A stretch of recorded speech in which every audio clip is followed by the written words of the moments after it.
ಎಲ್ಲರಿಗೂ ನಮಸ್ಕಾರ. Lakshmikant sir polity ಪುಸ್ತಕವನ್ನು ನಾನು ಕನ್ನಡದಲ್ಲಿ ಟ್ರಾನ್ಸ್ಲೇಟ್ ಮಾಡಿ ಹೇಳ್ತಾ ಇದ್ದೀನಿ.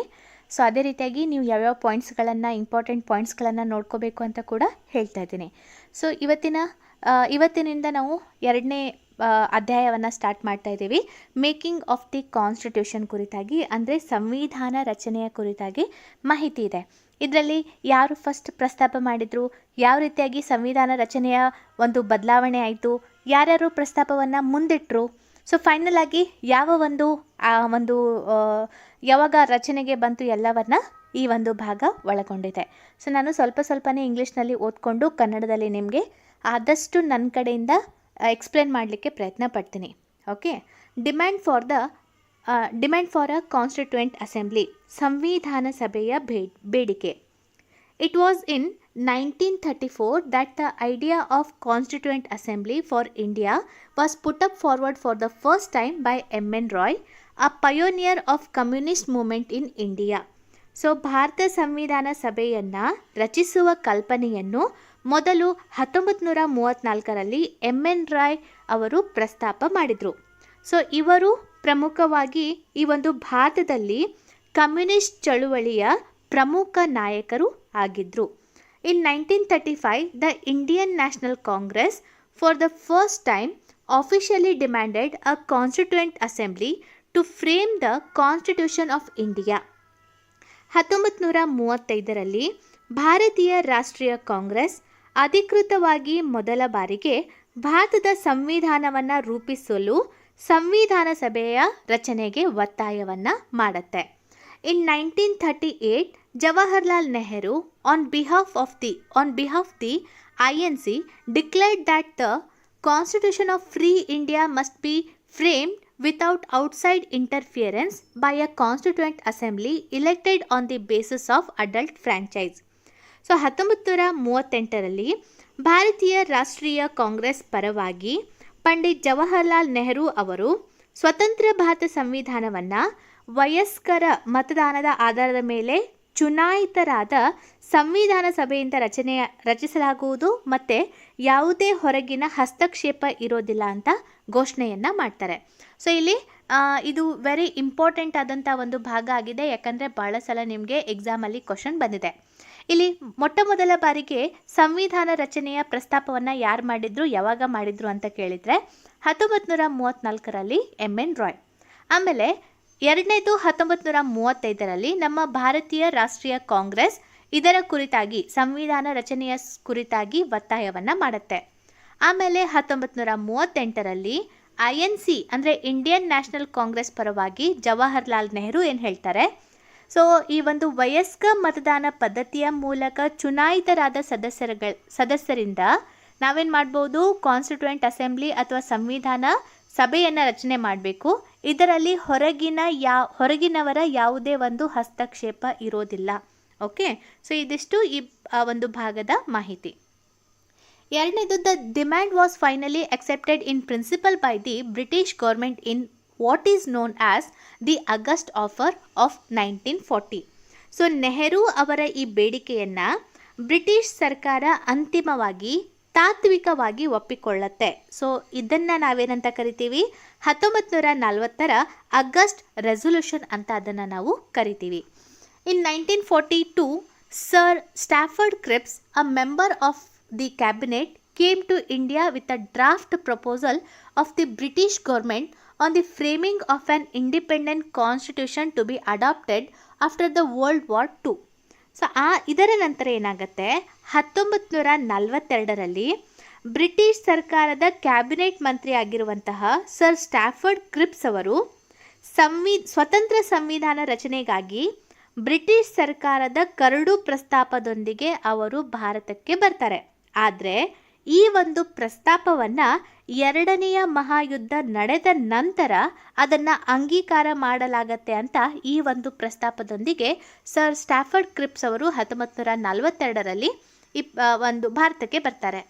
The Cripps proposal were rejected by the Muslim League, which wanted India to be divided into two autonomous states with two separate constituent assembly. ಈ ಒಂದು ಕ್ರಿಪ್ಸ್ನ ಬೇಡಿಕೆಯನ್ನು ಏನಾಗುತ್ತೆ, ಈ ಒಂದು ಮುಸ್ಲಿಂ ಲೀಗ್ ಅದು ತಿರಸ್ಕಾರ ಮಾಡುತ್ತೆ. ತಿರಸ್ಕಾರ ಮಾಡಲಿಕ್ಕೆ ಕಾರಣ ಏನಂದರೆ, ಆ ಒಂದು ಸಮಯದಲ್ಲಿ ಮುಸ್ಲಿಂ ಲೀಗ್ ಇದೆಯಲ್ಲ, ಭಾರತವನ್ನು 2 ಸ್ವಾಯತ್ತ ಭಾಗಗಳಾಗಿ ವಿಂಗಡಿಸಬೇಕು ಅಂತ ಅದರ ಒಂದು ಒತ್ತಾಯ ಇರುತ್ತೆ. ಸೊ ಪ್ರತಿಯೊಂದು ಘಟಕ ತನ್ನದೇ ಆದಂತಹ ಒಂದು ಆಡಳಿತವನ್ನು ಹೊಂದಿರಬೇಕು ಅಂತ ಆ ಟೈಮಲ್ಲಿ ಮುಸ್ಲಿಂ ಲೀಗ್ ಅಂದ್ಕೊಂಡಿರುತ್ತೆ. Finally a cabinet mission was sent to India. While it rejected the idea of 2 constituent assemblies, it put forth a scheme for constituent assembly which more or less satisfied the Muslim League. ಇದೇನು ಮಾಡುತ್ತೆ, 2 ಸಂವಿಧಾನ ಸಭೆಯ ಬೇಡಿಕೆಯನ್ನು ತಿರಸ್ಕಾರ ಮಾಡುತ್ತೆ. ಯಾವುದು? Creeps mission.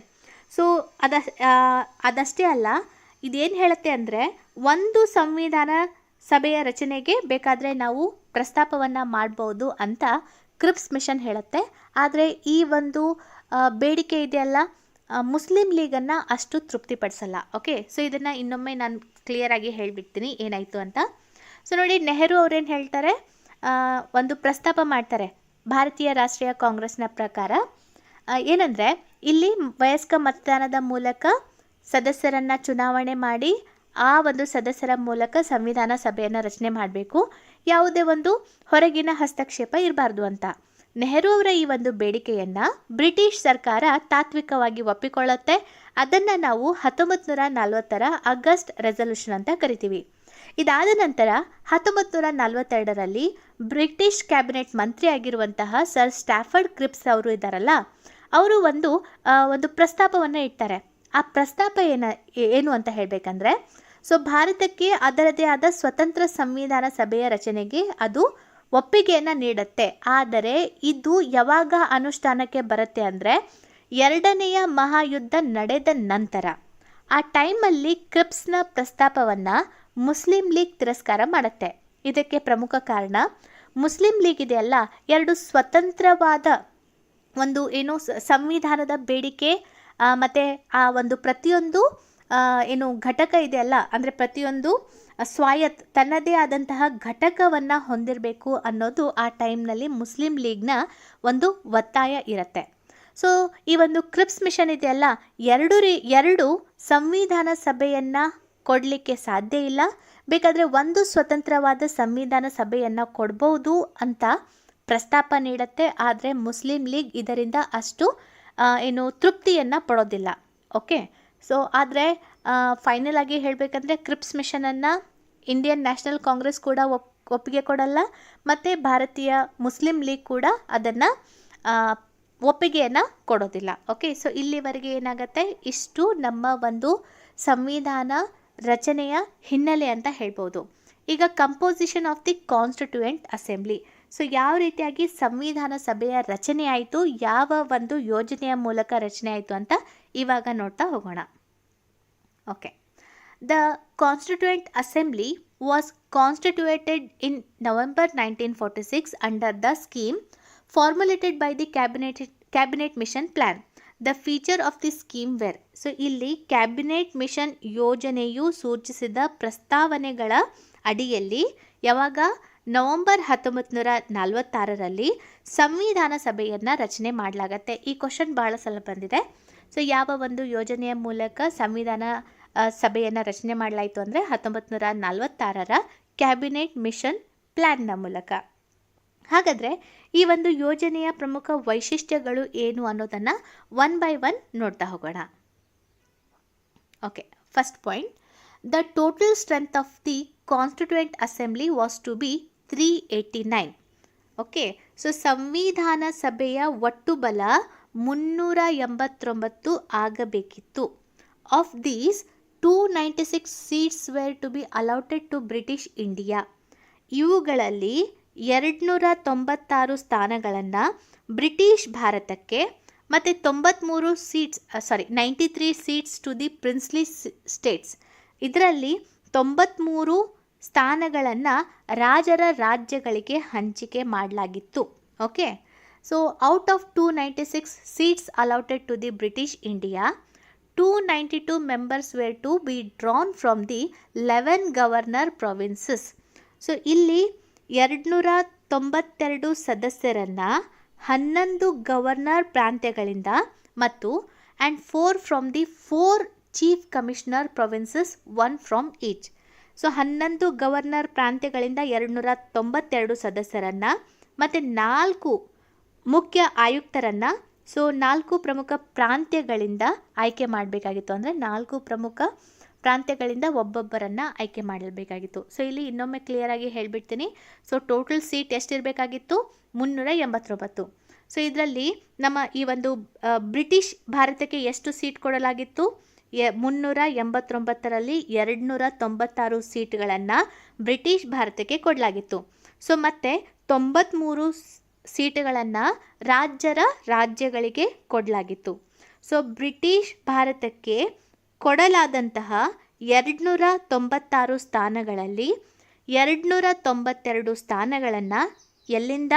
11 governor ಪ್ರಾಂತ್ಯಗಳಿಂದ ಮತ್ತು 4 ಪ್ರಮುಖವಾದಂಥ ಸ್ಥಾನಗಳನ್ನು 4 ಮುಖ್ಯ ಆಯುಕ್ತರ ಪ್ರಾಂತ್ಯಗಳಿಂದ ಒಬ್ಬೊಬ್ಬರನ್ನು ಆಯ್ಕೆ ಮಾಡಬೇಕಾಗಿತ್ತು. ಓಕೆ, ಸೊ ಫಸ್ಟ್ ಪಾಯಿಂಟ್ ನಿಮಗೆ ಅರ್ಥ ಆಯಿತು ಅಂತ ಅನ್ಕೋತೀನಿ. ಈಗ ಎರಡನೇ ಪಾಯಿಂಟ್ಗೆ ಹೋಗೋಣ. Each province and princely states were to be allotted seats in proportion to their respective population.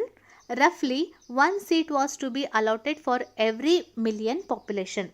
ಪ್ರತಿಯೊಂದು ಪ್ರಾಂತ್ಯ ಮತ್ತು ರಾಜಪ್ರಭುತ್ವದ ರಾಜ್ಯಗಳು ತಮ್ಮ ಜನಸಂಖ್ಯೆಗೆ ಅನುಗುಣವಾಗಿ ಸ್ಥಾನಗಳನ್ನು ಹಂಚಿಕೆ ಮಾಡಬೇಕಾಗಿತ್ತು. ಸೊ ಇಲ್ಲಿ ಪ್ರಮುಖವಾಗಿ ಜನಸಂಖ್ಯೆಯ ಅನುಗುಣವಾಗಿ ಸ್ಥಾನವನ್ನು ಹಂಚಿಕೆ ಮಾಡಬೇಕಾಗಿತ್ತು.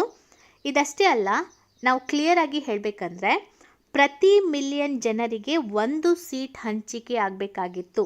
ಸೊ ಇದು ಎರಡನೇ ಪಾಯಿಂಟ್. ಇನ್ನೊಮ್ಮೆ ಹೇಳಿಬಿಡ್ತೀನಿ. ಪ್ರತಿಯೊಂದು ಪ್ರಾಂತ್ಯ ಮತ್ತು ರಾಜಪ್ರಭುತ್ವದ ರಾಜ್ಯಗಳು ತಮ್ಮ ಜನಸಂಖ್ಯೆಗೆ ಅನುಗುಣವಾಗಿ ಸ್ಥಾನಗಳನ್ನು ಹಂಚಿಕೆ ಮಾಡಬೇಕಾಗಿತ್ತು. ಸೊ ಅಂದರೆ ಪ್ರತಿ ಮಿಲಿಯನ್ ಜನರಿಗೆ 1 ಸೀಟ್ ಹಂಚಿಕೆ ಆಗಬೇಕಾಗಿತ್ತು. ಓಕೆ, ಮೂರನೇ ಪಾಯಿಂಟ್ ಏನು ಹೇಳುತ್ತೆ? Seats allotted to each British province were to be divided among the 3 principal communities, Muslim, Sikh and general in proportion to their population. So ಇಲ್ಲಿ ಪ್ರತಿ ಬ್ರಿಟಿಷ್ ಪ್ರಾಂತ್ಯಕ್ಕೆ ಹಂಚಿಕೆಯಾದ ಸ್ಥಾನಗಳನ್ನು 3 ಪ್ರಮುಖ ಸಮುದಾಯಗಳಲ್ಲಿ ಅವರ ಜನಸಂಖ್ಯೆಗೆ ಅನುಗುಣವಾಗಿ ನಿರ್ಧರಿಸಬೇಕಾಗಿತ್ತು. ಹಾಗಾದರೆ ಆ 3 ಪ್ರಮುಖ ಸಮುದಾಯಗಳು ಯಾವುದ್ಯಾವುದು ಅಂದರೆ ಮುಸ್ಲಿಮರು, ಸಿಖ್ರು ಮತ್ತು ಸಾಮಾನ್ಯ ಜನರು. ಅಂದರೆ ಮುಸ್ಲಿಂ ಮತ್ತು ಸಿಖ್ರನ್ನು ಹೊರತುಪಡಿಸಿ ಇದ್ದಂತಹ ಜನರನ್ನು ಜನರಲ್ ಕೆಟಗರಿಯಲ್ಲಿ ಹಾಕಲಾಗಿತ್ತು. ಸೊ ಯಾವುದರ ಆಧಾರದ ಮೇಲೆ? ಜನಸಂಖ್ಯೆಯ ಆಧಾರದ ಮೇಲೆ. ಇನ್ನೊಮ್ಮೆ ಹೇಳಿಬಿಡ್ತೀನಿ. ಪ್ರತಿ ಬ್ರಿಟಿಷ್ ಪ್ರಾಂತ್ಯಕ್ಕೆ ಹಂಚಿಕೆಯಾದ ಸ್ಥಾನಗಳನ್ನು 3 ಪ್ರಮುಖ ಸಮುದಾಯಗಳಲ್ಲಿ ಅವರ ಜನಸಂಖ್ಯೆಗೆ ಅನುಗುಣವಾಗಿ ನಿರ್ಧರಿಸಬೇಕಾಗಿತ್ತು. ಆ 3 ಪ್ರಮುಖ ಸಮುದಾಯಗಳು, ಮೊದಲನೇದು ಮುಸ್ಲಿಮರು, ಎರಡನೇದು ಸಿಖ್ರು, ಮೂರನೇದು ಜನರಲ್. ಅಂದರೆ ಈ ಮುಸ್ಲಿಂ ಮತ್ತು ಸಿಖ್ರನ್ನು ಹೊರತುಪಡಿಸಿ ಇದ್ದಂತಹ ಒಂದು ಜನರನ್ನು ಜನರಲ್ ಕೆಟಗರಿಯಲ್ಲಿ ಹಾಕಲಾಗಿತ್ತು. ಓಕೆ, ಸೊ ಈಗ 4ನೇ ಪಾಯಿಂಟ್ ನೋಡೋಣ. The representative of each community were to be elected by members of that community in the provincial legislative assembly and voting was to be by the method of proportional representation by means of single transferable vote. ಇಲ್ಲಿ 4ನೇದಿದೆಲ್ಲ, ಪ್ರತಿ ಸಮುದಾಯದ ಪ್ರತಿನಿಧಿಗಳು ಪ್ರಾಂತೀಯ ಅಸೆಂಬ್ಲಿಯಲ್ಲಿ ಆ ಸಮುದಾಯದ ಸದಸ್ಯರಿಂದ ಚುನಾಯಿತರಾಗಬೇಕು. ಈಗ ಮುಸ್ಲಿಂ ಸಮುದಾಯ ಇದ್ದರೆ ಆ ಒಂದು ಸಮುದಾಯದ ಜನರಿಂದ ಅವರು ಏನಾಗಬೇಕಾಗಿತ್ತು? ಚುನಾಯಿತರಾಗಬೇಕಾಗಿತ್ತು. ಸೊ ಯಾವ ಒಂದು ಮೆಥಡ್ ಮೂಲಕ ಅಂದರೆ ಏಕ ವರ್ಗಾವಣೆ ಮತದ ಮೂಲಕ, ಮತದ ಅನುಪಾತದ ಮೂಲಕ, ಪ್ರಾತಿನಿಧ್ಯದ ಮೂಲಕ ಮತವನ್ನು ಚಲಾಯಿಸೋದು. ಅಂದರೆ ಇಲ್ಲಿ ನೀವು ನೋಡ್ಬೋದು ಪ್ರಪೋರ್ಷನಲ್ ರಿಪ್ರೆಸೆಂಟೇಷನ್ ಅಂದರೆ ಒಂದೇ ಮತವನ್ನು ಎಲ್ಲರಿಗೂ ಸಮಾನ ಅವಕಾಶವನ್ನು ನೀಡಿ ಒಂದೇ ಮತವನ್ನು ನೀಡೋ ಮೂಲಕ ಆ ಒಂದು ಸಮುದಾಯದ ಜನರು ಆ ವ್ಯಕ್ತಿಗಳನ್ನು ಚುನಾಯಿಸಬೇಕಾಗಿತ್ತು. ಓಕೆ, 5ನೇ ಪಾಯಿಂಟ್ ಏನು ಹೇಳುತ್ತೆ? The representative of princely states were to be nominated by the heads of the princely states. ರಾಜಪ್ರಭುತ್ವದ ರಾಜ್ಯಗಳ ಪ್ರತಿನಿಧಿಗಳನ್ನು ರಾಜ್ಯಪ್ರಭುತ್ವದ ರಾಜ್ಯಗಳ ಮುಖ್ಯಸ್ಥರ ಆಯ್ಕೆ ಮಾಡಬೇಕಾಗಿತ್ತು. ಸೊ ಅವುಗಳ ಮುಖ್ಯಸ್ಥರು ಈ ಒಂದು 93 ಸೀಟ್ಗಳನ್ನು ಹಂಚಿಕೆ ಮಾಡಿದ್ವಲ್ವಾ, ಸೊ ಅವರನ್ನು ಪ್ರಮುಖವಾಗಿ ಅವರ ಮುಖ್ಯಸ್ಥರು ಏನು ಮಾಡಬೇಕಾಗಿತ್ತು, ಆಯ್ಕೆ ಮಾಡಬೇಕಾಗಿತ್ತು. ಸೊ 5 ಪ್ರಮುಖವಾದಂತಹ ಫೀಚರ್ಸ್ಗಳನ್ನು ಕ್ಯಾಬಿನೆಟ್ ಮಿಷನ್ ಪ್ಲ್ಯಾನ್ ಅದು ಒಳಗೊಂಡಿತ್ತು. ಓಕೆ, ಮುಂದಿನದು. It is thus clear that the constituent assembly was to be partly elected and partly nominated body. ಆದ್ದರಿಂದ ಸಂವಿಧಾನ ಸಭೆಯು ಭಾಗಶಃ ಚುನಾಯಿತ ಮತ್ತು ಭಾಗಶಃ ನಾಮನಿರ್ದೇಶಿತ ಸಂಸ್ಥೆಯಾಗಿದೆ ಅಂತ ಇಲ್ಲಿ ನಾವು ಕ್ಲಿಯರ್ ಆಗಿ ನೋಡ್ಬೋದು. Moreover, the members were to be indirectly elected by the members of the provincial assemblies who themself were elected on a limited franchise. So ಇಲ್ಲಿ ಸೀಮಿತ ಫ್ರ್ಯಾಂಚೈಸ್ ಆಧಾರದ ಮೇಲೆ ಚುನಾಯಿತರಾದ ಪ್ರಾಂತೀಯ ಶಾಸಕಾಂಗದ ಸದಸ್ಯರು ಪರೋಕ್ಷವಾಗಿ ಚುನಾಯಿತರಾಗಿದ್ದರು. ಸೊ ಇಲ್ಲಿ ಕ್ಲಿಯರ್ ಆಗಿ ಇನ್ನೊಮ್ಮೆ ಹೇಳಿಬಿಡ್ತೀನಿ ಈ ಒಂದು ಪಾಯಿಂಟನ್ನು. ಸೊ ಇಲ್ಲಿ ಏನು ಹೇಳಲಾಗ್ತಾ ಇದೆ ಅಂದರೆ, ಓಕೆ, ಸೊ ಇಲ್ಲಿ ಇಲ್ಲಿ ಏನು ಹೇಳಲಾಗ್ತಿದೆ ಅಂದರೆ, ಓಕೆ ಸಾರಿ, ಸೊ ಈ ಭಾಗದಲ್ಲಿ ಏನು ಹೇಳ್ತಾ ಇದ್ದಾರೆ, ಸಂವಿಧಾನ ಸಭೆ ಭಾಗಶಃ ಚುನಾಯಿತ ಸದಸ್ಯರಿಂದ ಭಾಗಶಃ ನಾಮನಿರ್ದೇಶಿತ ಸದಸ್ಯರಿಂದ ಒಳಗೊಂಡಿರುವಂತಹ ಸಂಸ್ಥೆ ಆಗಿದೆ. ಸೊ ಸೀಮಿತವಾದಂತಹ ಫ್ರ್ಯಾಂಚೈಸ್ ಆಧಾರದ ಮೇಲೆ ಚುನಾಯಿತರಾದ ಪ್ರಾಂತೀಯ ಶಾಸಕಾಂಗದ ಸದಸ್ಯರು ಪರೋಕ್ಷವಾಗಿ ಚುನಾಯಿತರಾಗ್ತಾರೆ. ಓಕೆ, ಸೊ ನೆಕ್ಸ್ಟ್ ನೋಡೋಣ. The election to the constituent assembly were held in July-August 1946. The Indian National Congress won 208 seats, the Muslim League 73 seats, and the small group and independent got the remaining 50 seats. However, the 93 seats allotted to the princely states were not filled as they decided to stay away from the Constituent Assembly. So ಇಲ್ಲಿ ಒಂದೊಂದೇ point ನೋಡ್ತಾ ಹೋಗೋಣ. The election to the constituent assembly were held in August 1946. So ಇಲ್ಲಿ ಸಂವಿಧಾನ August 1946ರಲ್ಲಿ ಸಂವಿಧಾನ ಸಭೆಗೆ ಚುನಾವಣೆಗಳನ್ನು ನಡೆಸಲಾಗತ್ತೆ. ಅಂದರೆ ಎಷ್ಟು ಸ್ಥಾನಗಳಿಗೆ ಚುನಾವಣೆಯನ್ನು ನಡೆಸಲಾಗತ್ತೆ? 296 ಸ್ಥಾನಗಳಿಗೆ ಚುನಾವಣೆಯನ್ನು ನಡೆಸಲಾಗತ್ತೆ. ಈ ಒಂದು ಚುನಾವಣೆಯಲ್ಲಿ ಭಾರತೀಯ ರಾಷ್ಟ್ರೀಯ ಕಾಂಗ್ರೆಸ್ ಎಷ್ಟು ಸೀಟ್ಗಳನ್ನು ಅದು ಗೆಲ್ಲತ್ತೆ? 208 ಸೀಟುಗಳನ್ನು ಗೆಲ್ಲತ್ತೆ. ಸೊ ಅದೇ ರೀತಿಯಾಗಿ ಮುಸ್ಲಿಂ ಲೀಗ್ ಇದೆಯಲ್ಲ 73 ಸೀಟುಗಳನ್ನು ಗೆಲ್ಲತ್ತೆ. ಮತ್ತು ಇದಾದ ನಂತರ 15 ಸೀಟುಗಳನ್ನು ಸಣ್ಣ ಮತ್ತು ಸ್ವತಂತ್ರ ಸದಸ್ಯರು ಇರ್ತಾರಲ್ಲ ಅವರು 15 ಸೀಟುಗಳನ್ನು ಗೆಲ್ತಾರೆ. ಸೊ ಫೈನಲ್ ಆಗಿ ಇಲ್ಲಿ ರಾಜಪ್ರಭುತ್ವ ರಾಜ್ಯಗಳಿಗೆ 93 ಸ್ಥಾನಗಳನ್ನು ನೀಡಲಾಗಿತ್ತಲ್ಲ, ಸೊ ಅವುಗಳನ್ನು ಭರ್ತಿ ಮಾಡಲಿಕ್ಕೆ ಸಾಧ್ಯ ಆಗಲಿಲ್ಲ. ಯಾಕೆ ಅಂದರೆ, ಸೊ ಅವರು ತಮ್ಮನ್ನು ಸಂವಿಧಾನ ಸಭೆಯಿಂದ ಹೊರಗಿಡಲಿಕ್ಕೆ ನಿರ್ಧಾರ ಮಾಡ್ತಾರೆ. ಸೊ ಸ್ಟಾರ್ಟಿಂಗ್ನಲ್ಲಿ 296 ಸೀಟ್ಸ್ನಲ್ಲಿ 93 ರಾಜ್ಯಗಳಿಗೆ ನೀಡಲಾಗಿತ್ತಲ್ಲ, ಸೊ ಅವರನ್ನು ಇಲ್ಲಿ ಭರ್ತಿ ಮಾಡಲಿಕ್ಕೆ ಆಗಲ್ಲ. ಯಾಕಂದರೆ ಅವರು ಸಂವಿಧಾನ ಸಭೆಯಿಂದ ತಮ್ಮನ್ನು ತಾವು ದೂರ ಇಡಲಿಕ್ಕೆ ಪ್ರಸ್ತಾಪವನ್ನು ಮಾಡಿರ್ತಾರೆ. Okay, so although the constituent assembly was not directly elected by the people of India on the basis of adult franchise, the assembly comprised representative of all section of Indian society, Hindus, Muslims, Sikhs, Parsis, Anglo-Indians, Indian Christian, SC, STs, including women of all these section. Okay, so ಇಲ್ಲಿ ಇದೆಲ್ಲ ಪ್ರಮುಖವಾಗಿ ಹೇಳಬೇಕಂದ್ರೆ ಈ ಪಾಯಿಂಟ್ಸ್ಗಳು ತುಂಬಾ important ಆಗಿದೆ. ಯಾಕಂದರೆ ಸಂವಿಧಾನ ಸಭೆಯ ಸದಸ್ಯರನ್ನು ನೇರವಾಗಿ ಚುನಾವಣೆ ಮಾಡಲಾಗಿತ್ತಾ ಅಥವಾ ಪರೋಕ್ಷವಾಗಿ ಚುನಾವಣೆ ಮಾಡಲಾಗಿತ್ತಾ ಅಂತ ನಿಮಗೆ ಎಕ್ಸಾಮಲ್ಲಿ ಕೇಳಿದ್ದಾರೆ. ಸೊ ಇಲ್ಲಿ ಕ್ಲಿಯರ್ ಆಗಿ ಹೇಳಬೇಕಂದ್ರೆ ಇಲ್ಲಿ ಬರುವಂತಹ ಪಾಯಿಂಟ್ಸ್ಗಳನ್ನು ನೋಡ್ಕೊಳ್ಳಿ. ಸೊ ಇಲ್ಲಿ ಸಂವಿಧಾನ ಸಭೆಯು ಭಾರತದ ವಯಸ್ಕ ಮತದಾರರಿಂದ ನೇರವಾಗಿ ಚುನಾಯಿತರಾಗದಿದ್ದರೂ ಇದು ಪ್ರತಿ ಸಮುದಾಯದ ಪ್ರತಿನಿಧಿಗಳನ್ನು ಒಳಗೊಂಡಿತು. ಅಂದರೆ ಇದು ಏನು ನೇರವಾಗಿ ಅಂದರೆ ನಾವು ಓಟನ್ನು ಹಾಕೋ ಮೂಲಕ ಆ ರೀತಿಯಾಗಿ ಚುನಾವಣೆ ನಡೆದಿಲ್ಲ. ಆದರೆ ಪ್ರತಿ ಸಮುದಾಯದ ಪ್ರತಿನಿಧಿಗಳನ್ನು ಇದು ಒಳಗೊಂಡಿತ್ತು. ಅಂದರೆ Hindu, Muslim, Sikh, Parsi, Anglo Indian, ಭಾರತದ ಕ್ರಿಶ್ಚಿಯನ್, ಪರಿಶಿಷ್ಟ ಜಾತಿ, ಪರಿಶಿಷ್ಟ ಪಂಗಡ ಮತ್ತು ಇದರಲ್ಲಿ ಮಹಿಳೆಯರು ಕೂಡ ಸೇರಿದರು. Okay, the assembly included all important personalities of India at that time with the exception of Mahatma Gandhi. Mahatma ಗಾಂಧೀಜಿಯವರನ್ನು ಹೊರತುಪಡಿಸಿ ಆ ಸಮಯದಲ್ಲಿ ಭಾರತದ ಎಲ್ಲ ದೊಡ್ಡ ವ್ಯಕ್ತಿಗಳು ಈ ಒಂದು ಕೂಟದಲ್ಲಿ ಭಾಗವಹಿಸಿದ್ರು. ಓಕೆ, ಇಷ್ಟು ನಮ್ಮ ಸಂವಿಧಾನ ಸಭೆ ಯಾವ ರೀತಿಯಾಗಿ ರಚನೆ ಆಯಿತು ನಡೆದು ಬಂದ ದಾರಿಯನ್ನು ನೋಡಿದ್ವಿ. ಇವಾಗ ಮುಂದಿನ ನೋಡ್ಕೊಂಡು ಹೋಗೋಣ. Working of the constituent assembly, ಸಂವಿಧಾನ ಸಭೆಯ ಕಾರ್ಯನಿರ್ವಹಣೆ. ಸೊ ಒಂದೊಂದೇ ಪಾಯಿಂಟ್ಗಳನ್ನು ನೋಡ್ತಾ ಹೋಗೋಣ. The constituent assembly held it's first meeting on December 9, 1946. ಸಂವಿಧಾನ ಸಭೆಯ ಮೊದಲ ಸಭೆಯು 9 ಡಿಸೆಂಬರ್ 1946ರಂದು ನಡೆಸಲಾಯಿತು. Very important point. The Muslim League boycotted the meeting and insisted on the separate state of Pakistan.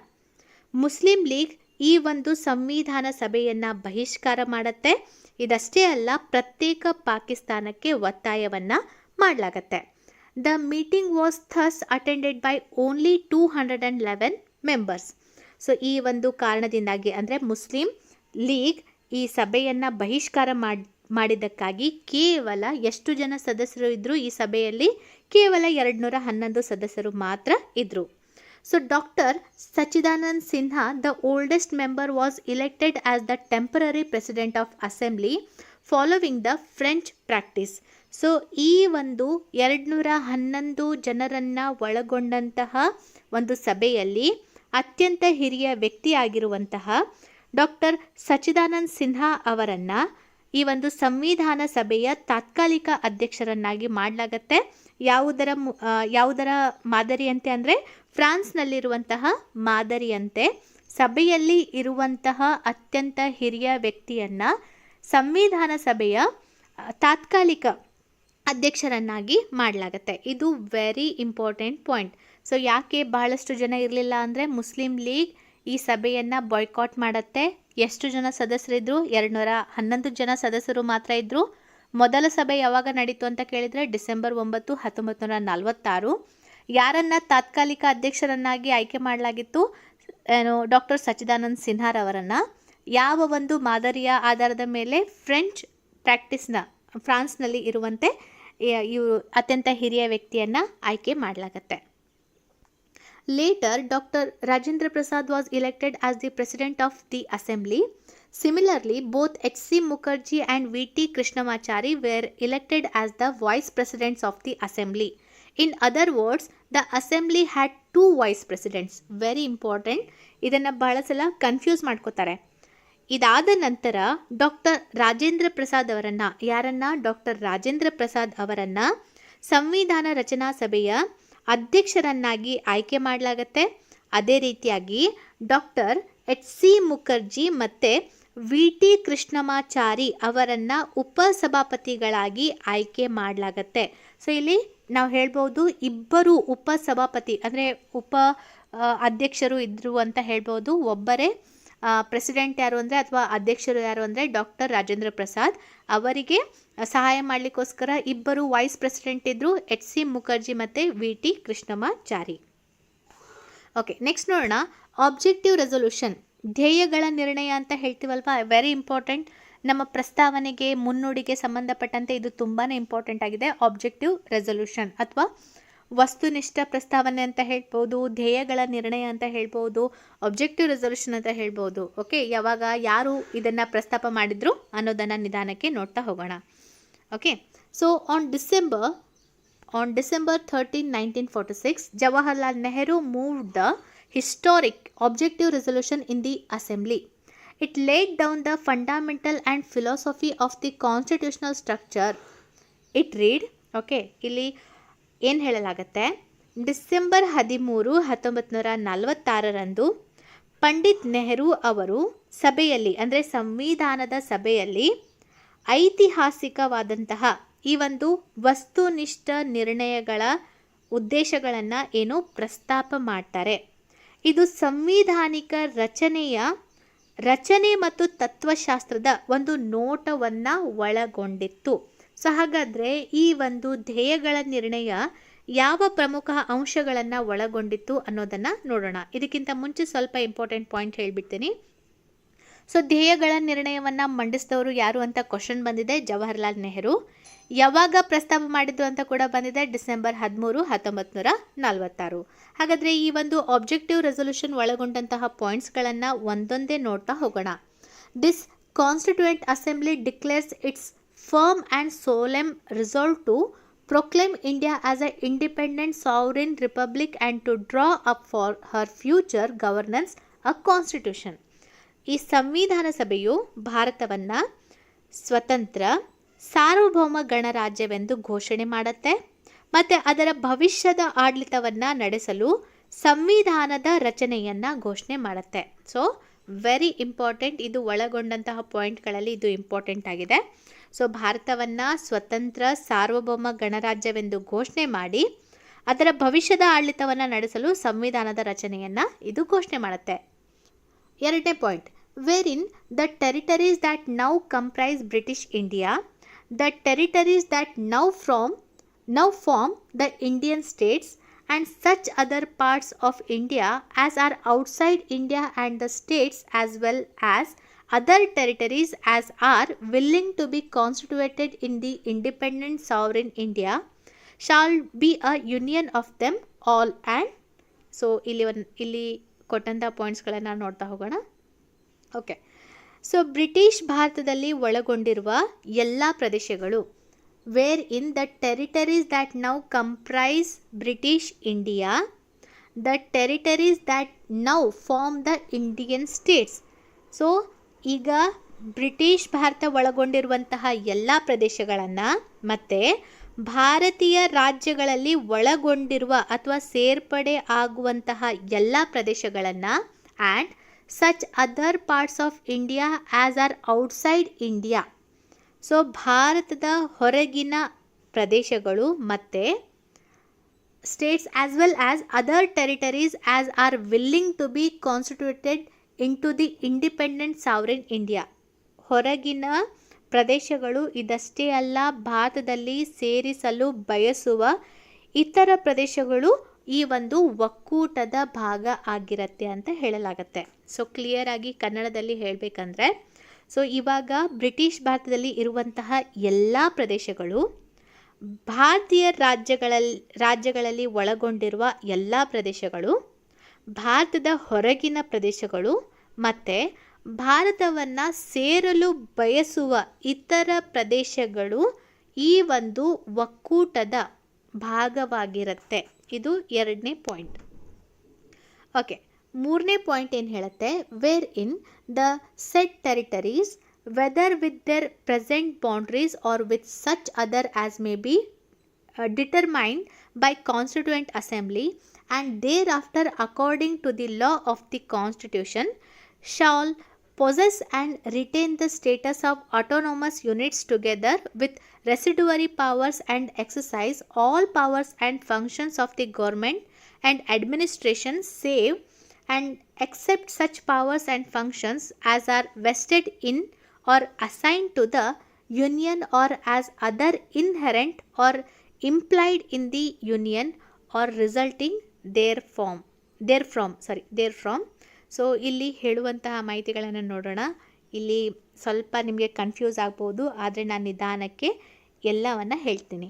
So ಎರಡನೇ ಪಾಯಿಂಟ್ನಲ್ಲಿ ಯಾವ ಪ್ರದೇಶಗಳು ಒಕ್ಕೂಟದ ಭಾಗವಾಗಿರುತ್ತೆ ಅಂತ ನೋಡಿದ್ವಿ.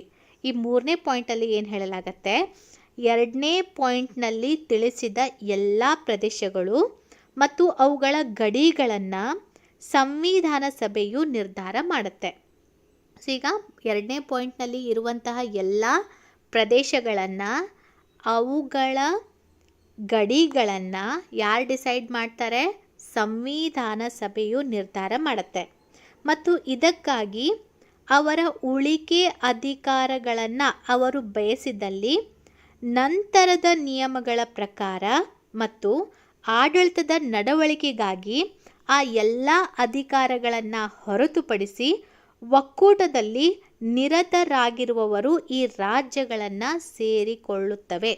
ಸೊ ಮೂರನೇ ಪಾಯಿಂಟ್ನಲ್ಲಿ ಪ್ರಮುಖವಾಗಿ ಸಿಂಪಲ್ಲಾಗಿ ನೀವು ಅರ್ಥ ಮಾಡ್ಕೋಬೇಕಂದ್ರೆ, ಎರಡನೇ ಪಾಯಿಂಟ್ನಲ್ಲಿ ನಾನು ಹೇಳಿದ್ನಲ್ಲ ಯಾವ ಪ್ರದೇಶಗಳು ಈ ಒಕ್ಕೂಟದ ಭಾಗ ಆಗಿರುತ್ತೆ ಅಂತ, ಆ ಒಕ್ಕೂಟದ ಆ ಒಂದು ಪ್ರದೇಶಗಳು ಇದೆಯಲ್ಲ ಆ ಎಲ್ಲ ಪ್ರದೇಶಗಳು ಮತ್ತು ಅವುಗಳ ಗಡಿಗಳನ್ನು ನಿರ್ಧಾರ ಮಾಡುವ ಅಧಿಕಾರ ಸಂವಿಧಾನ ಸಭೆಗೆ ಹೋಗುತ್ತೆ. ಒಂದು ವೇಳೆ ಉಳಿಕೆ ಅಧಿಕಾರಗಳು ಏನಾದರೂ ಬಯಕೆ ಮಾಡಿದರೆ ಆ ಒಂದು ಪ್ರದೇಶಗಳು ಅವುಗಳನ್ನು ನಂತರದ ನಿಯಮದ ಮೂಲಕ ಚೇಂಜಸ್ ಮಾಡಲಾಗತ್ತೆ. ಸೊ 3ನೇ ಪಾಯಿಂಟ್ ಆಯಿತು. ಓಕೆ, ಸೊ 4ನೇದು wherein all power and authority of the sovereign independent India, its constituent parts and organs of government are derived from the people. Okay, so ಇಲ್ಲಿ 4ನೇ ಪಾಯಿಂಟ್ ಏನು ಹೇಳುತ್ತೆ, ಭಾರತದ ಜನರು ಸಾರ್ವಭೌಮ ಸ್ವತಂತ್ರ ಭಾರತದ ಎಲ್ಲ ಅಧಿಕಾರಗಳು ಮತ್ತು ಅಧಿಕಾರದ ಮೂಲವಾಗಿರಬೇಕು. ಅದರ ಅವಿಭಾಜ್ಯ ಅಂಗಗಳು ಮತ್ತು ಸರ್ಕಾರದ ಅಂಗಗಳು. ಸೊ ಇಲ್ಲಿ ಇದೆಲ್ಲ ಪ್ರಮುಖವಾಗಿ ಜನರಿಗೆ ಅಧಿಕಾರವನ್ನು ನೀಡಲಿಕ್ಕೆ ಸಂಬಂಧಪಟ್ಟಂತೆ, ಸೊ ಅವರೇ ಅಧಿಕಾರದ ಮೂಲವಾಗಿರಬೇಕು ಅನ್ನೋದಕ್ಕೆ ಸಂಬಂಧಪಟ್ಟಂತೆ ಇದು ಅವಿಭಾಜ್ಯ ಅಂಗ ಆಗಿರಬೇಕು ಮತ್ತು ಸರ್ಕಾರದ ಅಂಗದ ಒಂದು ಭಾಗವಾಗಿರಬೇಕು ಅಂತ 4ನೇ ಪಾಯಿಂಟ್ ಹೇಳುತ್ತೆ. 5ನೇ point wherein shall be guaranteed and secured to all the people of India justice, social, economic and political, equality of status of opportunity and before the law, freedom of thought, expression, belief, faith, worship, occasion, association and action, subject to law and public morality. Okay, subject to law and public morality ವರೆಗೆ ಹೇಳ್ತೀನಿ. So ಇಲ್ಲಿ 5ನೇದು ಏನು ಹೇಳುತ್ತೆ, ನ್ಯಾಯ, ಸಾಮಾಜಿಕ, ಆರ್ಥಿಕ ಮತ್ತು ರಾಜಕೀಯ ಸ್ವಾತಂತ್ರ್ಯ ಮತ್ತು ಭದ್ರತೆ, ಅವಕಾಶದ ಸಮಾನತೆ, ಕಾನೂನಿನ ಮುಂದೆ ಸಮಾನತೆ, ಚಿಂತನೆ ಮತ್ತು ಅಭಿವ್ಯಕ್ತಿ ಸ್ವಾತಂತ್ರ್ಯ, ನಂಬಿಕೆ, ಸೊ ಎಲ್ಲಿ ಬೇಕಾದರೂ ಪ್ರಯಾಣ ಮಾಡುವಂಥದ್ದು, ಸಂಘಟನೆ ಇತ್ಯಾದಿಗಳನ್ನು ಖಚಿತಪಡಿಸಿಕೊಳ್ಳಲು ಮತ್ತು ಭಾರತದ ಎಲ್ಲ ಜನರಿಗೆ ಸಾರ್ವಜನಿಕ ನೈತಿಕತೆಯ ಸ್ಥಾಪನೆ. ಇಲ್ಲಿ ಪ್ರಮುಖವಾಗಿ ನಮ್ಮ ಭಾರತದ ಜನರಿಗೆ ಯಾವ ರೀತಿಯಾದಂತಹ ಒಂದು ಅವಕಾಶಗಳನ್ನು ಕೊಡಬೇಕು ಮತ್ತು ಅವರ ಎಲ್ಲರಿಗೂ ಸಮಾನ ಅವಕಾಶಗಳನ್ನು ಕೊಡಬೇಕು ಅನ್ನೋದಕ್ಕೆ ಸಂಬಂಧಪಟ್ಟಂತೆ 5ನೇ ಪಾಯಿಂಟ್ ಒಳಗೊಂಡಿದೆ. ಇನ್ನೊಮ್ಮೆ ಹೇಳಿಬಿಡ್ತೀನಿ. ಸೊ ನ್ಯಾಯವನ್ನು ಪ್ರಮುಖವಾಗಿ ಸಾಮಾಜಿಕ, ಆರ್ಥಿಕ, ರಾಜಕೀಯ ಸ್ವಾತಂತ್ರ್ಯ, ಭದ್ರತೆ, ಅವಕಾಶದ ಸಮಾನತೆ, ಕಾನೂನಿನ ಮುಂದೆ ಸಮಾನತೆ, ಚಿಂತನೆ ಮತ್ತು ಅಭಿವ್ಯಕ್ತಿ ಸ್ವಾತಂತ್ರ್ಯ, ನಂಬಿಕೆ, ಸೊ ಎಲ್ಲಿ ಬೇಕಾದರೂ ಪ್ರಯಾಣ ಮಾಡುವಂತಹ ಒಂದು ಸ್ವಾತಂತ್ರ್ಯ, ಸಂಘಟನೆ ಸ್ವಾತಂತ್ರ್ಯ, ಸೊ ಇತ್ಯಾದಿ ಒಂದು ಸ್ವಾತಂತ್ರ್ಯಗಳನ್ನು ಖಚಿತಪಡಿಸಿಕೊಳ್ಳಲು ಮತ್ತು ಭಾರತದ ಎಲ್ಲ ಜನರಿಗೆ ಸಾರ್ವಜನಿಕ ನೈತಿಕತೆ ಸ್ಥಾಪನೆ ಮಾಡಲಿಕ್ಕೆ ಅವಕಾಶ ಕೊಡೋದು. Okay, so 6th point wherein adequate safeguards shall be provided for minorities, backward and tribal areas and depressed and other backward classes. So ಅಲ್ಪಸಂಖ್ಯಾತರು, ಹಿಂದುಳಿದ ವರ್ಗಗಳು ಮತ್ತು ಬುಡಕಟ್ಟು ಪ್ರದೇಶಗಳ ಜನರಿಗೆ ಸಾಕಷ್ಟು ಭದ್ರತೆಯನ್ನು ಒದಗಿಸಬೇಕು. ಸೊ ಅಲ್ಪಸಂಖ್ಯಾತರಿಗೆ, ಹಿಂದುಳಿದ ವರ್ಗದವರಿಗೆ, ಬುಡಕಟ್ಟು ಪ್ರದೇಶದ ಜನರಿಗೆ ಸೊ ಅವರಿಗೆ ಸೆಕ್ಯೂರಿಟಿ ಒದಗಿಸಬೇಕು, ಭದ್ರತೆಯನ್ನು ಒದಗಿಸಬೇಕು ಅಂತ 6ನೇ ಪಾಯಿಂಟ್. ಓಕೆ, 7ನೇ ಪಾಯಿಂಟ್ ಏನು ಹೇಳುತ್ತೆ, whereby shall be maintain the integrity of the territory of the republic and its sovereign rights on land, sea and air according to justice and the law of civilized nation. So 7ನೇ point ಏನು ಹೇಳುತ್ತೆ, ಒಕ್ಕೂಟದ ಏಕತೆಯನ್ನು ನಾವು ಹಾಗೆ maintain ಮಾಡ್ಕೊಂಡು ಹೋಗ್ಲಿಕ್ಕೋಸ್ಕರ ಅದರ ಭೂಮಿ, ಸಮುದ್ರ, ವಾಯು ಪ್ರದೇಶವನ್ನು ನಾಗರಿಕ ದೇಶದ ನ್ಯಾಯ ಮತ್ತು ಕಾನೂನಿನ ಪ್ರಕಾರ ರಕ್ಷಣೆ ಮಾಡಬೇಕು. Okay, so whereby shall be maintain the integrity ಅಂದರೆ ಏಕತೆ, ಅದನ್ನು ಮೇಂಟೈನ್ ಮಾಡಲಿಕ್ಕೋಸ್ಕರ of the territory of the republic and its sovereign rights on land, sea and air according to the justice and law of civilised nation. So ನಮ್ಮ ನಾಗರಿಕ ದೇಶದ ನ್ಯಾಯ ಮತ್ತು ಕಾನೂನಿನ ಪ್ರಕಾರ ಈ ಒಕ್ಕೂಟದ ಏಕತೆಯನ್ನು ನಾವು ಮೇಂಟೈನ್ ಮಾಡಲಿಕ್ಕೋಸ್ಕರ ಭೂಮಿ, ಸಮುದ್ರ ಮತ್ತು ವಾಯು ಪ್ರದೇಶವನ್ನು ರಕ್ಷಣೆ ಮಾಡಬೇಕು ಆ ಒಂದು ನಿಯಮದ ಪ್ರಕಾರ. ಓಕೆ, 8th ಪಾಯಿಂಟ್ ಏನು ಹೇಳುತ್ತೆ, this ancient land attains its rightful and honored place in the world and makes it full and willing contribution to the promotion of world peace and the welfare of mankind. ಈ ಪುರಾತನ ಭೂಮಿ ಪ್ರಪಂಚದಲ್ಲಿ ತನ್ನ ಸ್ಥಾನ ಮತ್ತು ಹಕ್ಕನ್ನು ಹೊಂದಿದೆ. ವಿಶ್ವಶಾಂತಿ ಮತ್ತು ಮಾನವ ಕಲ್ಯಾಣ ಪ್ರಚಾರ ಮಾಡಲು ಅದರ ಕೊಡುಗೆಯನ್ನು ಖಚಿತಪಡಿಸಿಕೊಳ್ಳಲಾಗತ್ತೆ. ಅಂದರೆ ಭಾರತ ತನ್ನದೇ ಆದಂಥ ಒಂದು ಇತಿಹಾಸವನ್ನು ಹೊಂದಿದೆ, ಸೊ ತುಂಬಾ ಪ್ರಾಚೀನ ಇತಿಹಾಸವನ್ನು ಹೊಂದಿರುವಂಥ ಈ ಒಂದು ಭೂಮಿ ತನ್ನ ಸ್ಥಾನ ಮತ್ತು ಹಕ್ಕನ್ನು ಪಡೆದುಕೊಂಡಿದೆ. ಇದಷ್ಟೇ ಅಲ್ಲ, ವಿಶ್ವಶಾಂತಿ ಮತ್ತು ಮಾನವ ಕಲ್ಯಾಣ ಪ್ರಚಾರ ಮಾಡಲಿಕ್ಕೆ ಅದರ ಕೊಡುಗೆಯನ್ನು ಖಚಿತಪಡಿಸ್ಕೊಳ್ಳೋದು. ಸೊ ಜವಾಹರ್ಲಾಲ್ ನೆಹರು ಅವರು ಪ್ರಸ್ತುತಪಡಿಸಿದ ಧ್ಯೇಯಗಳ ನಿರ್ಣಯ ಪ್ರಮುಖವಾಗಿ 8 ಪ್ರಮುಖ ಅಂಶಗಳನ್ನು ಒಳಗೊಂಡಿದೆ. ಸೊ ಇದನ್ನು ಜವಾಹರ್ಲಾಲ್ ನೆಹರೂರವರು ಸಂವಿಧಾನ ಸಭೆಯ ಮುಂದೆ ಡಿಸೆಂಬರ್ 13, 1946ರಲ್ಲಿ ಅವರು ಅದನ್ನು ಪ್ರಸ್ತಾಪ ಮಾಡಿರ್ತಾರೆ. ಓಕೆ, ಇದಾದ ನಂತರ ಮುಂದಿನ ಪಾಯಿಂಟ್ ನೋಡೋಣ. This resolution was unanimously adopted by the Assembly on January 22, 1947. It influenced the eventual shaping of the Constitution through all its subsequent stages. It modified version forms the preamble of the present Constitution. ಇದು ಇದ್ರ ಕುರಿತಾಗಿ ಹೇಳಬೇಕಂದ್ರೆ, ಈ ಪ್ರಸ್ತಾಪವನ್ನು ಜವಾಹರ್ಲಾಲ್ ನೆಹರು ಅವರು ಪ್ರಸ್ತಾಪಿಸಿದ ಧ್ಯೇಯಗಳ ನಿರ್ಣಯವನ್ನು ಸಂವಿಧಾನ ಸಭೆ ಯಾವಾಗ ಅಂಗೀಕರಿಸುತ್ತೆ ಅಂತ ಕ್ವಶನ್ ಬಂದಿದೆ. ಯಾವಾಗ ಅಂದರೆ ಜನವರಿ 22, 1947. ಓಕೆ, ಸೊ ಇದನ್ನು ಸರ್ವಾನುಮತದಿಂದ ಅಂಗೀಕಾರ ಮಾಡಲಾಗತ್ತೆ. ಸೊ ಇದು ಸಂವಿಧಾನದ ಸ್ವರೂಪವನ್ನು ತುಂಬಾ ಪ್ರಭಾವ ಬೀರಿದಂಥ ಒಂದು ಅಂಶ ಅಂತ ಹೇಳ್ಬೋದು. ಸೊ ಇದರ ಒಂದು ಕಾರಣದಿಂದಾಗಿಯೇ ಇವಾಗ ಪ್ರಸ್ತುತವಾಗಿ ಇರುವಂತಹ ಪೀಠಿಕೆ ಇದೆಯಲ್ಲ, ಅದರ ಒಂದು ರಚನೆ ಆಗತ್ತೆ. ಸೊ ಪೀಠಿಕೆ ರಚನೆ ಮಾಡಲಿಕ್ಕೆ ಪ್ರಮುಖವಾಗಿ ಜವಾಹರ್ಲಾಲ್ ನೆಹರೂರವರು ಮಂಡಿಸಿದಂತಹ ಈ ಒಂದು ಆಬ್ಜೆಕ್ಟಿವ್ ರೆಸಲ್ಯೂಷನ್ ಕಾರಣ ಆಗತ್ತೆ. ಓಕೆ, ಸೊ ಇದಿಷ್ಟು ಇಲ್ಲಿವರೆಗಿನ ಒಂದು ಕ್ಲಾಸ್ ಆಯಿತು. ನಿಮಗೆ ಅರ್ಥ ಆಯಿತು ಅಂತ ಅನ್ಕೋತೀನಿ. ಮುಂದಿಂದು ನೆಕ್ಸ್ಟ್ ಕ್ಲಾಸಲ್ಲಿ ಕಂಟಿನ್ಯೂ ಮಾಡ್ತೀನಿ. ಮತ್ತು ಏನೇ ಡೌಟ್ ಇದ್ದರೂ ಕೂಡ ನೀವು ಹೇಳ್ಬೋದು ನನಗೆ. Thank you so much.